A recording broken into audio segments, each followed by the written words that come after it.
26-এর vote যখন সামনে তখন উত্তরবঙ্গ উন্নয়ন মন্ত্রী উদয়ন গুহ তিনি হুঁশিয়ারি দিতে তিনি বলছেন একজন তৃণমূল কর্মীও যদি আক্রান্ত হয় তাহলে কোচবিহারের প্রতিটি বিধানসভা কেন্দ্রে বিজেপি কর্মীদের পেটাতে হবে। এই নিদান দিচ্ছেন কে? নিদান দিচ্ছেন উত্তরবঙ্গ উন্নয়ন মন্ত্রী উদয়ন গুহ এবং তিনি বলছেন 8টি কেন্দ্রে কোচবিহারে যে 8টি কেন্দ্র সেই কেন্দ্রে বিজেপি কর্মীদেরকে পেটাতে হবে এই নিদান তিনি দিচ্ছেন এবং এখানে তিনি থেমে থাকেননি। তিনি আরো বলছেন এমন ব্যবস্থা করতে হবে যাতে কেউ এজেন্ট হতে সাহস না পায়, ভোট হবে ভোটের মতো।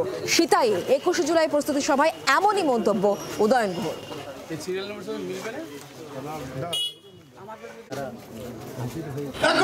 একটা বিধানসভা কেন্দ্রে একজন আক্রান্ত হলে বাকি 8টা বিধানসভা কেন্দ্রে বিজেপির 8 জনকে পেটাতে হবে।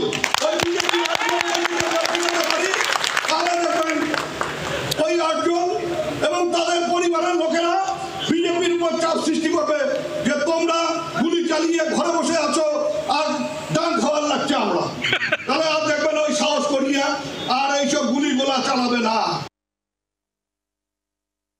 কেন্দ্রীয় বাহিনীর হাত ধরে এজেন্ট হতে যাবে এমন অবস্থা তৈরি করতে হবে কোন বাপের বেটার যেন এই কথাটা রাত্রে শুয়েও মনে না হয় যে আমি এজেন্ট হব।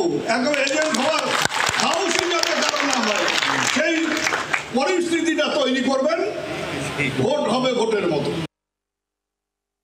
উত্তরবঙ্গ উন্নয়ন মন্ত্রী যখন এই হুঁশিয়ারি হুমকি দিচ্ছেন তখন বিজেপির নয়া রাজ্য সভাপতি শ্রমিক ভট্টাচার্য তার কি প্রতিক্রিয়া, তিনি কি বলছেন শোনাবো। দেখুন, উনি তো মার খাবার ভয়ে তৃণমূল কংগ্রেসে যোগদান করেছেন, সেই জন্য মধ্যরাতে একবার ওনার ঘুম ভেঙে যায়। কিভাবে তৃণমূল ওকে যোগ দিয়েছিল সেই কথাটা মনে পড়ে, সকালে উঠে সেই কথাটাই বলে বিজেপিকে পেটাবো। আসলে ভয়ে আছে, আতঙ্কে আছে।